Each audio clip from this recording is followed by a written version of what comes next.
Bendiciones. Dios me los bendiga.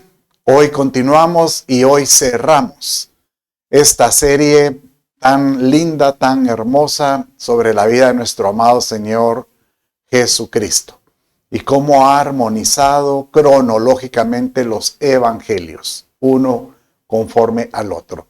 Bien, acompáñenme, vamos a pedirle a Dios que nos dirija. Padre, te doy gracias. Grande es tu misericordia, santo eres tú, digno eres de ser adorado, exaltado, amado.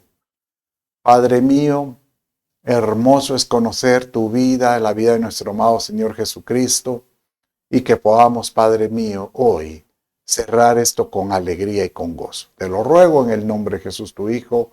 Amén, amén y amén. Bueno,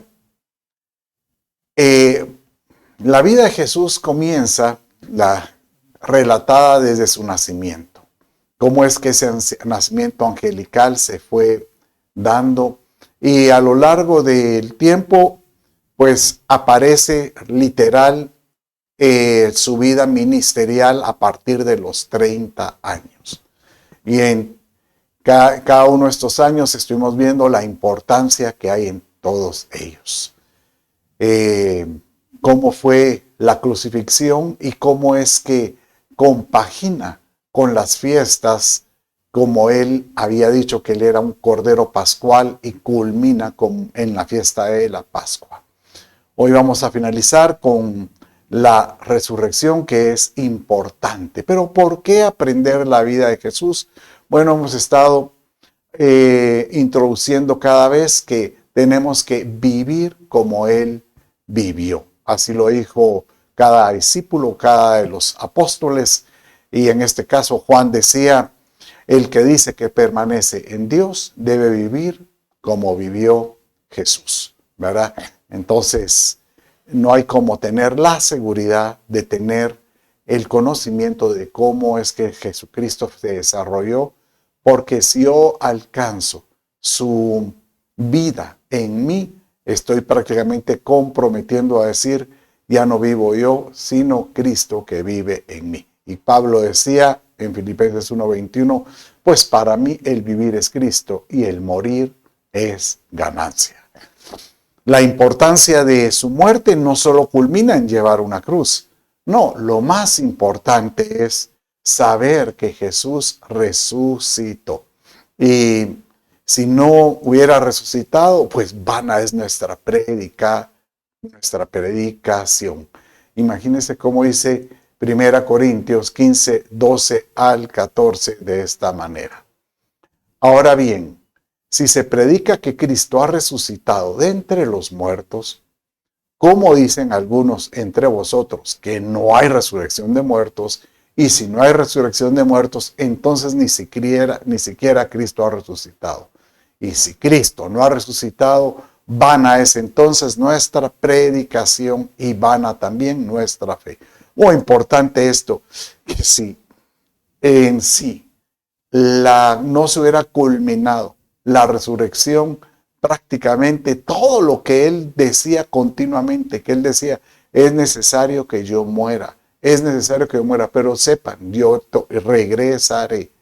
Es necesario que ustedes sepan que yo estaré con ustedes. Y hablaba acerca del Espíritu Santo, hablaba de cómo es que Él iba a estar presente en la vida de cada uno de ellos, como en la vida de nosotros, por medio de su Santo Espíritu, pero que debería estar en nosotros esa esperanza de gloria, esa convicción, esa certeza, que así como Él resucitó y ascendió a los cielos, Él también regresará, Él retornará, ¿verdad?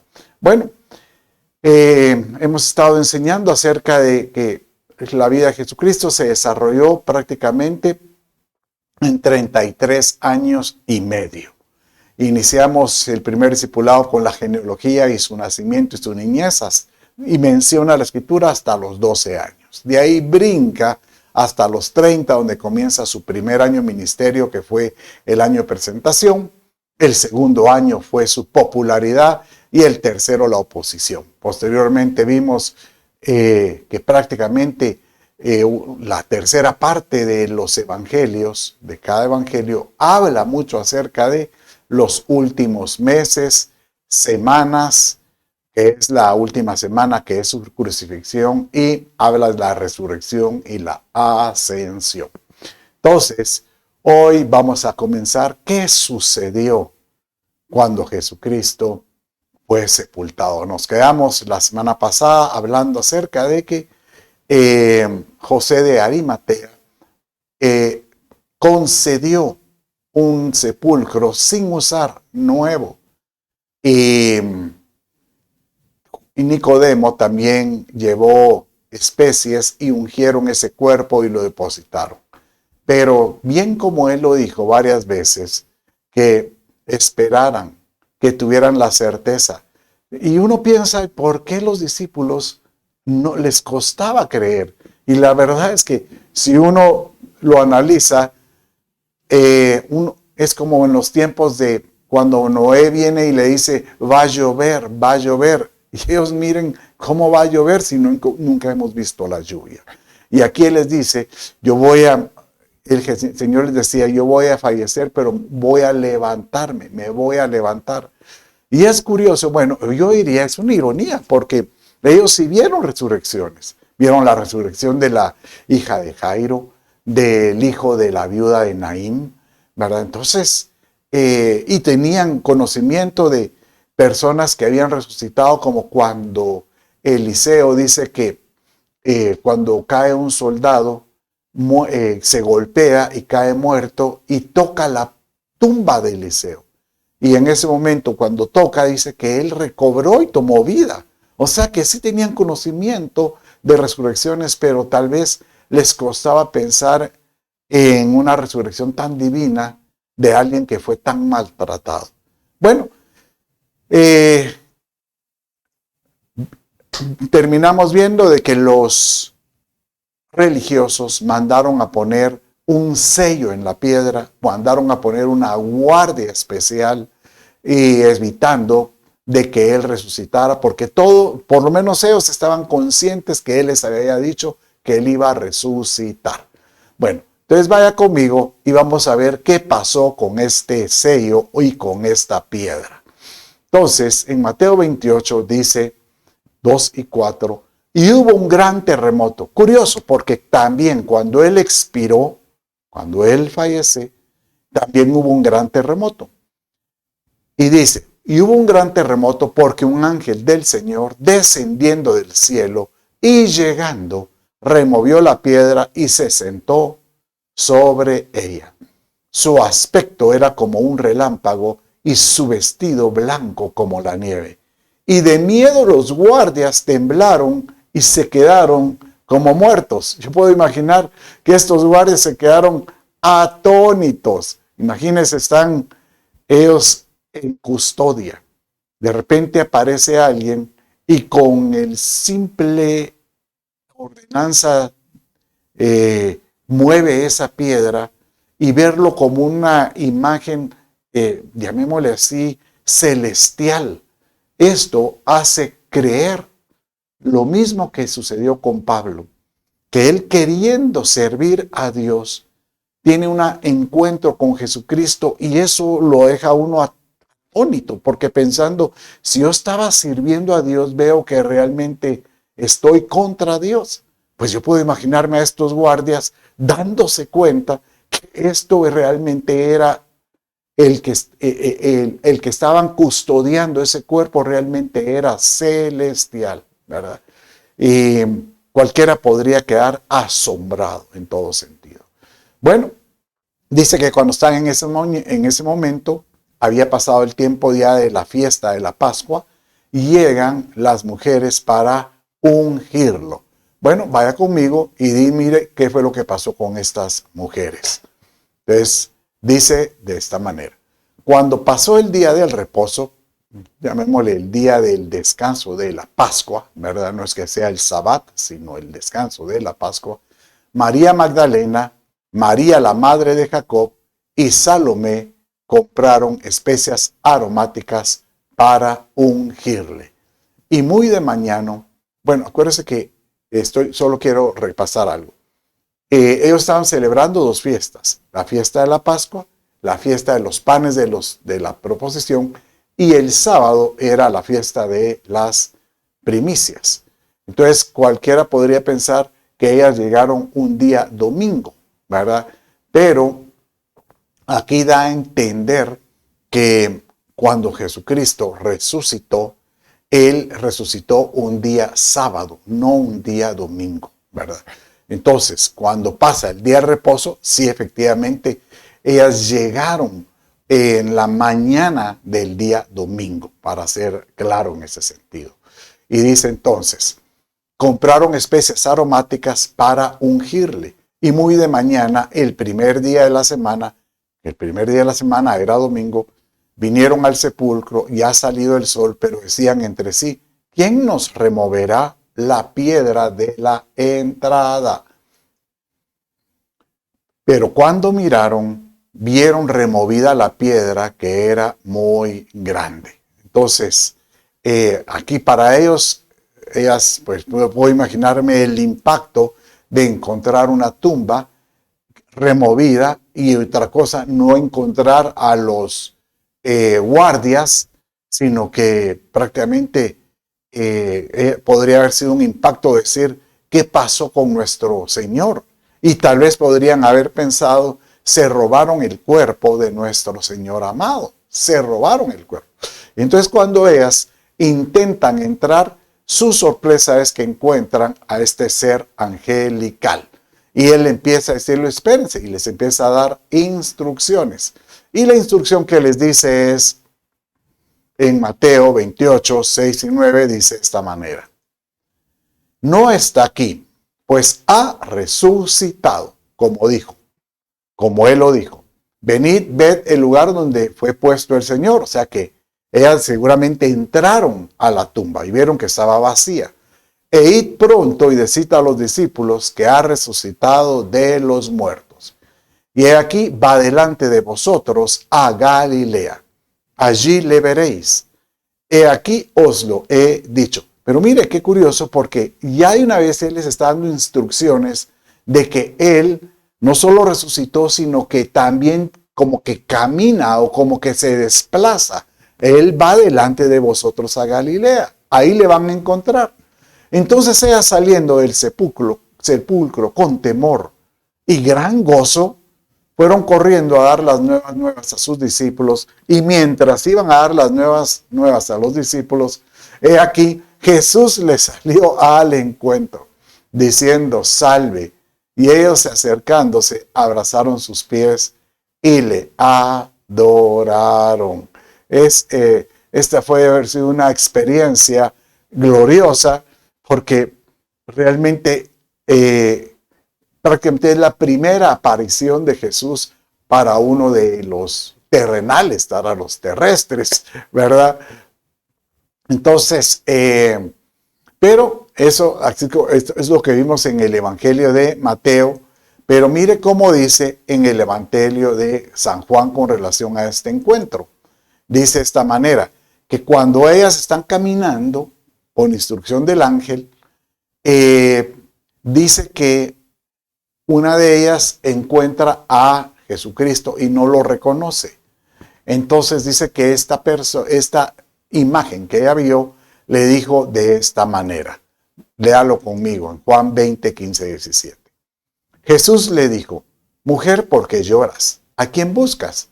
Y ella pensó que era un hortelano, o sea, un agricultor o un campesino. Le dijo, Señor, ¿qué pasó si tú te lo has llevado? Entonces aquí ya comprendemos que ellas todavía pensaban que el cuerpo se lo habían llevado. Dime dónde lo has puesto y yo lo llevaré. Jesús le dijo, María.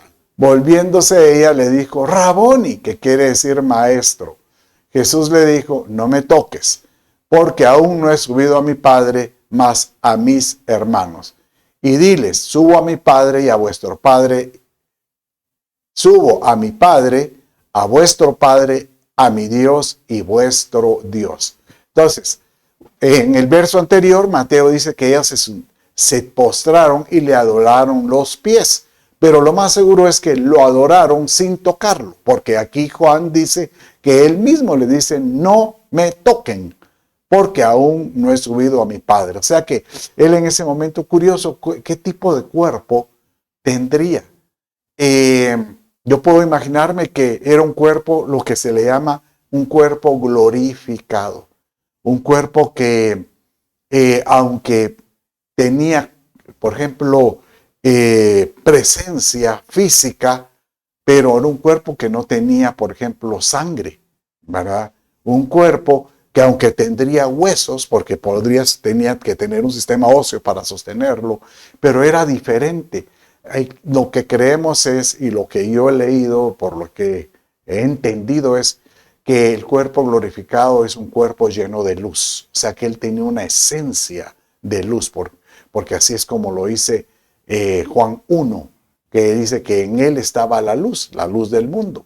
Cuando nosotros seamos glorificados, o sea, nuestro cuerpo se levante de la tumba para encontrarnos con él, para poder entrar a esa nueva dimensión llamado el paraíso o esa dimensión celestial, nuestro cuerpo no puede llevar sangre, aunque la sangre está la vida está en la sangre, pero es una sangre para la tierra. Nosotros tenemos que tener un cuerpo glorificado en todo sentido. El cuerpo de Jesús era glorificado y usted dirá, ¿y cómo sabe que era glorificado? Pues por lo que sucedió posteriormente, que él, por ejemplo, atravesaba paredes, que él, digamos, bueno, aunque él dice que él comió con los discípulos. Bueno, pero siguiendo la trayectoria del relato, dice que los guardias van en Mateo, nos pasamos a Mateo, vienen y corren hacia los religiosos, a los líderes, y les cuentan todo lo que vieron. Entonces, léalo conmigo y dice de esta manera.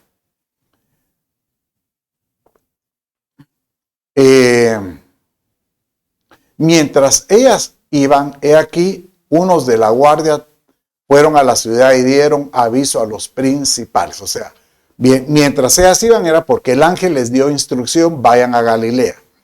Y estos guardias fueron a la ciudad y dieron aviso a los principales sacerdotes de todas las cosas que habían acontecido. Y reunidos con los ancianos, e hicieron un consejo, o sea que convocaron a los sacerdotes y a los que habían mandado prácticamente a sentenciar a Jesús, les dieron mucho dinero a los soldados diciendo, decid vosotros, sus discípulos vinieron de noche y lo hurtaron, estando vosotros dormidos. Si esto lo oyere el gobernador, nosotros le persuadiremos y os pondremos a salvo. El gobernador, que es de Pilatos. Y ellos tomando el dinero, hicieron como se les había instruido. Este dicho se ha divulgado entre los judíos hasta el día de hoy. ¿Cuál es el dicho? Que el cuerpo de Jesús fue robado y que dieron la impresión o la imagen de que resucitó y que no fue cierto, ¿verdad? Qué curioso que los religiosos, cuando oyeron el informe de que realmente fue un ángel de Dios, que era un evento celestial, no se compugieron o no reconocieron que realmente se habían equivocado. ¿Cómo estarían sus ojos, llamémosle así, de velados? ¿Cómo estarían ellos de prácticamente, yo le llamaría, sin, ¿cómo decirles? Totalmente ciegos, que no no vieron lo que realmente tenían que ver. Realmente es algo que cuando uno lo medita, dice uno, realmente es algo increíble el tener esa ceguera o esa soberbia de no reconocer realmente la deidad del Señor. Bueno, entonces él ya se había aparecido de alguna manera una vez y después dice la escritura que como camino a Emaús, que debe ser camino a Galilea, él se le aparece a otro par de discípulos. Y dice de esta manera.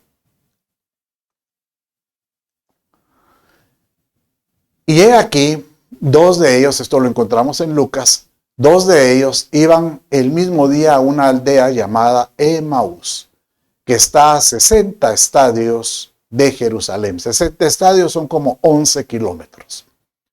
E iban hablando entre sí de todas aquellas cosas que habían acontecido.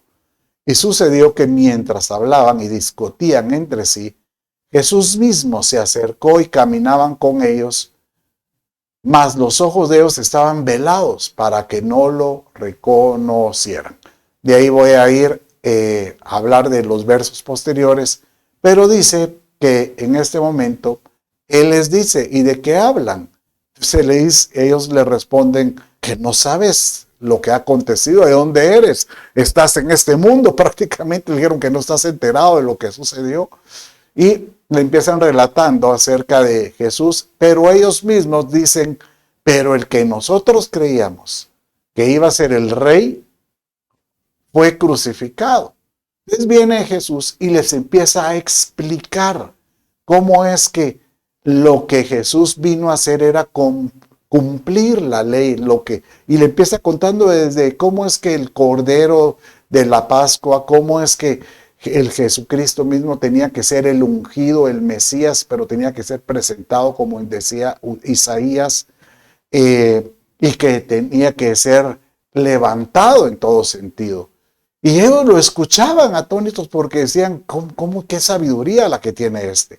Llegan a un lugar, están comiendo y dice la escritura, mire cómo dice en el verso 30.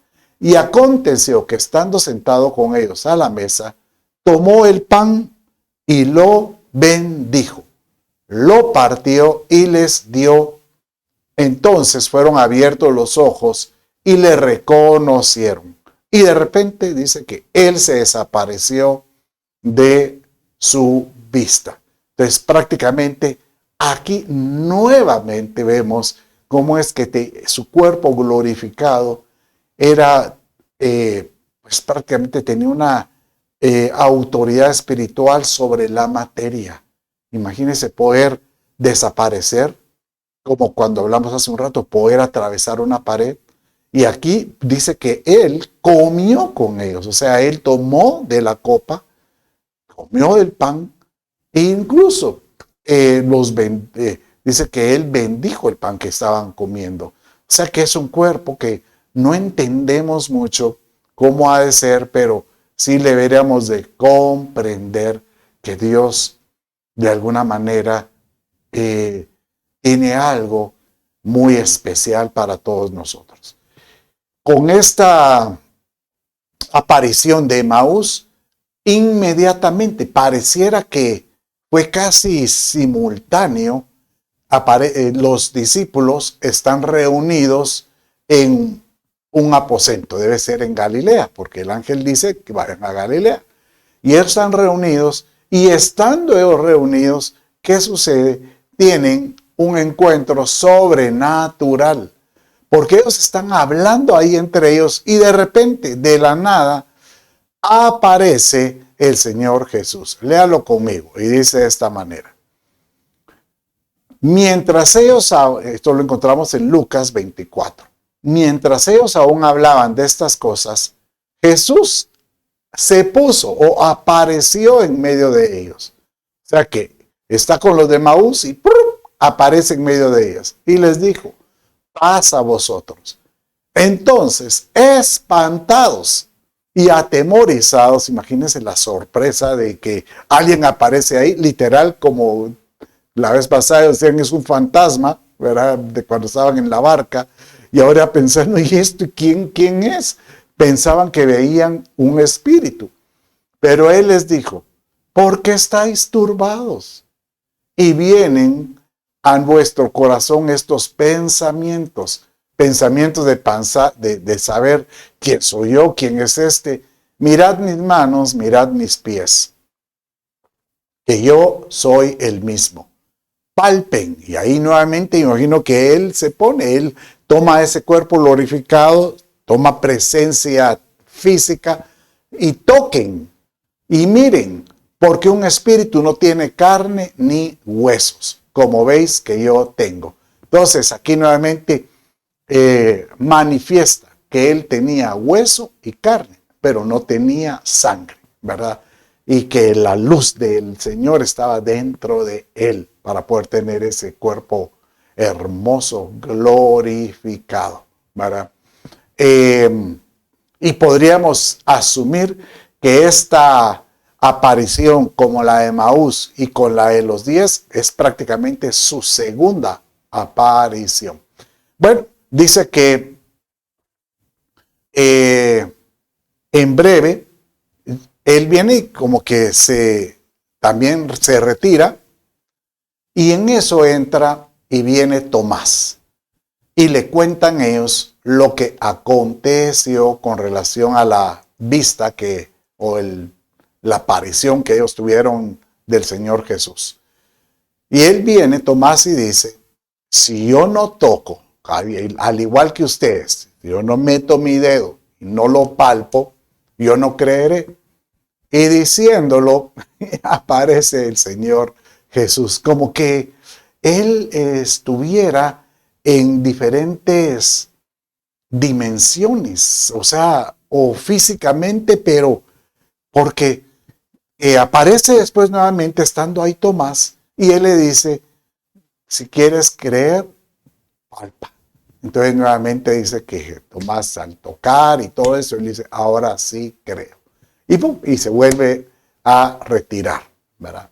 Bueno, él seguramente les empieza a dar instrucciones de que tienen que estar juntos, tienen que mantenerse unidos.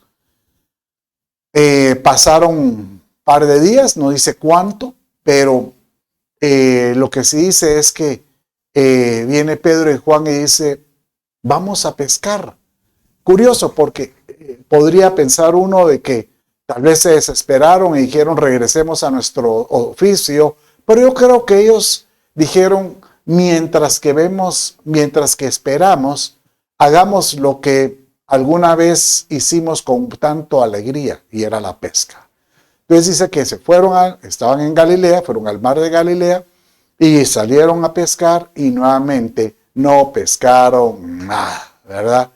Entonces, estando ellos ahí en la barca recogiendo las redes, como muy parecido a la primera pesca, que no pescaron nada y están lavando las redes, pues igual ellos están ahí recogiendo las redes y miran una presencia a la orilla de la playa, y nada menos que es el Señor Jesucristo. Bueno, lea conmigo y dice de esta manera, en Juan 21, 1, y vamos a leer varios versos salteados. Después de esto, Jesús se manifestó otra vez a sus discípulos. Aquí se cree que es la tercera aparición a los discípulos, junto al mar de Tiberias, y se manifestó de esta manera. Entonces, él viene y él les dice que se acerca a la orilla del mar y que tenía una hoguera. Y en esa hoguera tenía un pez que estaba poniendo en las brasas. Entonces, cuando ellos lo miran, seguramente se preguntaron: a ser un pescador más que está ahí. Y él les grita y les dice: ¡hey! Echen la red a la derecha de la barca y verán que van a encontrar. Entonces, diferente a la primera vez que Pedro empezó a decir: mira, yo soy pescador,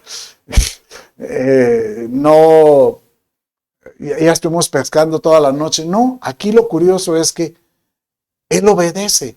Y lo raro es que están a la orilla del mar. Entonces uno piensa: ¿cómo puede ser que estos, que siendo pescadores, tiran una red a la orilla del mar sabiendo que no va a haber. Pero dice que ellos como que ya se volvieron dóciles, creyentes, o saber escuchar a alguien. Entonces dice que ellos la echaron, sigamos leyendo en el verso 6, y ya no la podían sacar por la gran cantidad de peces. Yendo al 9 dice, al descender a tierra, vieron brasas puestas y un pez encima de ellas y pan. Jesús les dijo, traed de los peces que acabáis de pescar. Traed, mire cómo dice, de los peces que habéis de pescar. Qué curioso, ¿verdad? Traigan de lo que acaban de subir. Subió Simón Pedro y sacó la red a la tierra llena de grandes peces. 153, y aún siendo tantos, la red no se rompió.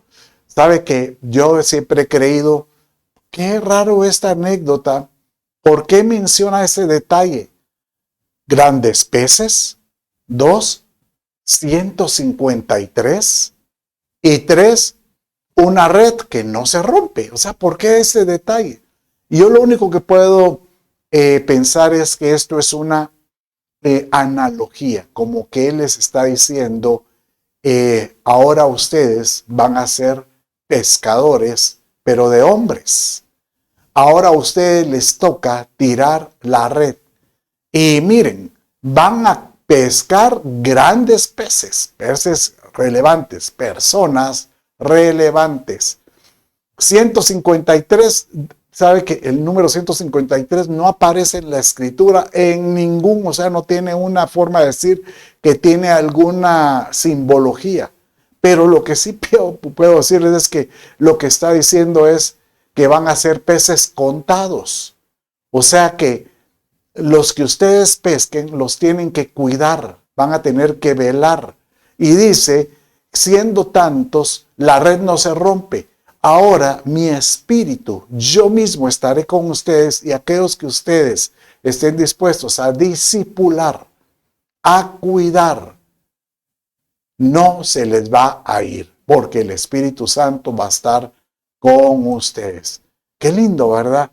Saber de que el Señor mismo les ya está dando un mensaje ahí de lo que pueda ocurrir con la vida de ellos. Y dice que en el momento que ellos están con Él, empieza Pedro a decirle, bueno, Jesús le dice, ¿y me amas, Pedro? Y Pedro le responde, sí, yo te quiero. O sea, el Señor Jesús le dice, ¿y tú me agapo? El amor sacrificial. Y Pedro le responde, no, yo sé que yo te filos. Él todavía se sentía culpable porque lo negó. Y el Señor 3 veces nuevamente, así como 3 veces Jesús, él negó a Pedro, 3 veces Jesús le vuelve a prácticamente afirmar su llamado, diciéndole, ven y pastorea y apacienta a mis corderos y a mis ovejas. De tal manera le está diciendo que ahora él va a ser muy útil en el reino de Dios. Qué lindo esto, ¿verdad? Bueno, el Señor Jesús dice que en este tiempo de resurrección, Él se aparece a varios de los, no solo a los 12, se aparece a mucha gente. Y mire cómo dice Pablo cuando escribió en 1 Corintios capítulo 15, versos 6 y 8. Mire cómo dice. Después apareció a más de 500 hermanos. O sea que Él no solo se apareció a los discípulos, a María Magdalena, a las Marías, sino que después dio testimonio de su vida a mucha gente. Entonces, mire, Él se apareció a más de 500 hermanos, a la vez de los cuales muchos viven aún en el tiempo que Pablo escribió esta carta a los de Corinto, y otros ya duermen. Y dice que después se apareció a Jacobo, después a todos los apóstoles. Y al último de todos, como a un abortivo, se me apareció a mí. O sea, Pablo aquí está diciendo cuando él tuvo ese encuentro maravilloso con el Señor Jesucristo. Es lindo saber de que Jesús está diciéndoles Miren, yo di testimonio de que yo estuve, pues morí, resucité y ya vivo. Lo que yo hice, esa resurrección, di testimonio a tantas personas para que quedara como un veredicto, como una evidencia. Hay un libro muy lindo que se llama Evidencia que exige un veredicto, donde hay tantas pruebas que hacen, prácticamente evidencian que Jesús realmente sí resucitó. Pero la influencia de la época de los jerarcas, patriarcas, estos judíos, prácticamente lo que hicieron fue apagar ese tipo de situación en sus, pues, dentro de los judíos. Pero con tanta evidencia de su resurrección, prácticamente el evangelio se esparció en gran manera. Dice que Jesús se reunió varios días con los discípulos dándoles enseñanzas y enseñanzas de lo que tenían que hacer. Y una de estas enseñanzas es prácticamente la última enseñanza con la que él cierra esas reuniones con ellos.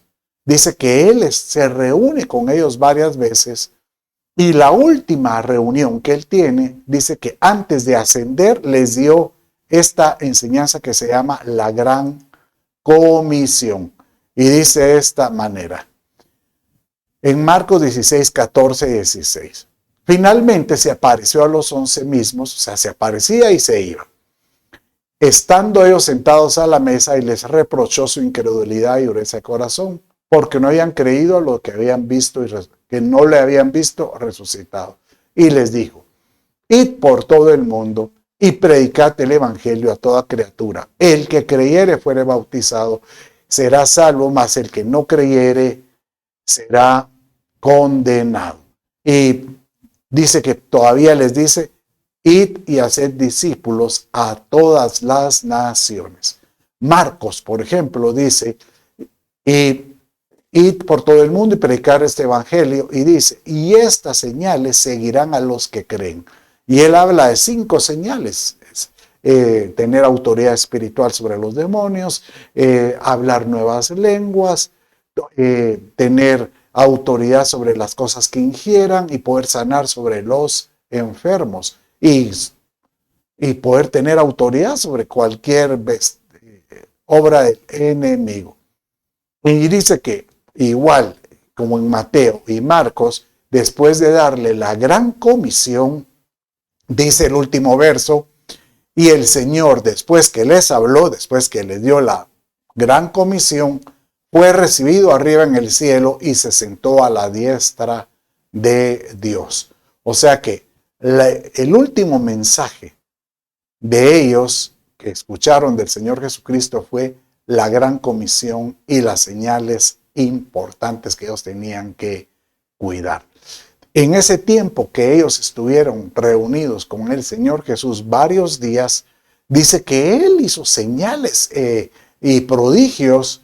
Yo imagino que siguió haciendo sanidades, porque dice en Juan 20, léalo conmigo de esta manera. En Juan 20, 30 y 31 dice que en este tiempo que Él había resucitado, hizo además Jesús muchas otras señales en presencia de sus discípulos, las cuales no están escritas en este libro, pero estas se han escrito para que creáis que Jesús es el Cristo, el Hijo de Dios, y para que creyendo tengáis vida en su nombre. Entonces, aquí muchos pensarán, no, esas son señales que Él hizo cuando Él estaba antes de ser crucificado. Pero aquí da la impresión, porque el que sigue hablando en los versos anteriores, que Él ya había resucitado. Entonces, que después de su resurrección, Él anduvo con ellos. Lo más es que Él hizo señales tremendas delante de ellos. Podrían ser, pero usted dirá, pero no aparecen señales de sanidad. Podrían haber sido, pero imagínense encontrar a alguien que se aparece y desaparece. Esa es una gran señal. Aquel que atraviesa una pared, esa es una gran señal. Realmente Él lo que hizo fue algo glorioso en presencia de los discípulos. Y en Hechos ya encontramos prácticamente ese relato de qué fue lo que él hizo en estos días que estuvo con ellos después de haber resucitado. Mire cómo dice en Hechos capítulo 1, 2 y 3. Hasta el día en que fue recibido arriba, después de haber dado mandamientos por el Espíritu Santo a los apóstoles que había escogido, a quienes también después de haber padecido, se presentó vivo con muchas pruebas indubitables, apareciéndoles durante 40 días, hablándoles acerca del reino de Dios. O sea que desde que Él resucitó, podemos pensar que Él estuvo 40 días en esta tierra, apareciendo, desapareciendo, en reuniones con ellos, en reuniones con los 500, o haciendo señales y prodigios de alguna manera. Y por último, encontramos que también Él les dijo, cuando Él les dio la gran comisión de ir y hacer discípulos a todos en esta tierra y predicar el evangelio a toda criatura, dice la escritura que también les recordó que sobre ellos iba a venir el Espíritu Santo.